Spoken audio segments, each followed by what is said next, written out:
آج کی اس ویڈیو میں ہم بات کریں گے ترکی کے سب سے پرانے شہر ہتوشا کے بارے میں۔ ہتوشا ترکی کا سب سے قدیم اور پراسرار شہر ہے جہاں تاریخ پتھروں میں دفن ہے اور ہر اینٹ ایک صدی کی کہانی سناتی ہے۔ ترکی کے شمال وسطی علاقے میں واقع چورم نامی ایک چھوٹے سے شہر کے قریب پہاڑوں کے دامن میں یہ عظیم کھنڈرات پھیلے ہوئے ہیں۔ یہاں 4000 قبل ایک قوم آباد تھی جسے ہتی کہتے ہیں۔ ہتی لوگ نہ صرف طاقتور جنگجو تھے بلکہ علم، قانون، مذہب اور سفارت کاری میں بھی انتہائی ترقی یافتہ تھے۔ انہی کی سلطنت کا دارالحکومت تھا ہتوشا۔ قدیم زمانے میں ہتوشا کو شیر دروازہ، شیر عقاب دروازہ اور بادشاہی دروازہ جیسے عظیم الشان داخلی راستے حاصل تھے۔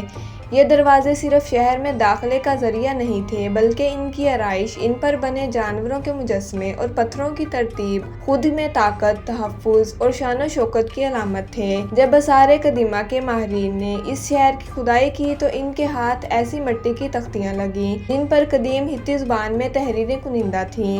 ہتی فوج میں گھوڑا گاڑیوں کا بڑا کردار تھا۔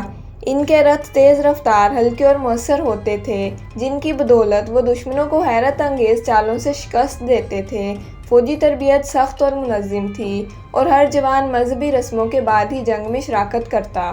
شہر کے نیچے زیر زمین سرنگیں اور تہہ خانے موجود تھے جہاں ممکنہ حملوں کے دوران اشیاء خورونوش اور دستاویزات محفوظ کی جاتی تھیں۔ 19ویں صدی کے آخر میں جب جرمن ماہرین نے یہاں کھدائی کا آغاز کیا تو انہیں اندازہ نہ تھا کہ وہ ایک مکمل تہذیب کے دروازے کھولنے والے ہیں۔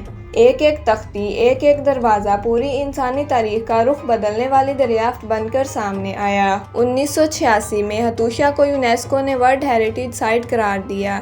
اب یہ دنیا بھر سے آنے والے ماہرین، سیاحوں اور تاریخ دانوں کا مرکز ہے۔ یہاں کا ہر پتھر، ہر دروازہ ہمیں ہماری ابتدائی تاریخ سے جوڑتا ہے۔ اگر آپ کو یہ ویڈیو پسند آئی ہو تو لائک، سبسکرائب اور شیئر ضرور کریں۔ ملتے ہیں اگلی ویڈیو میں۔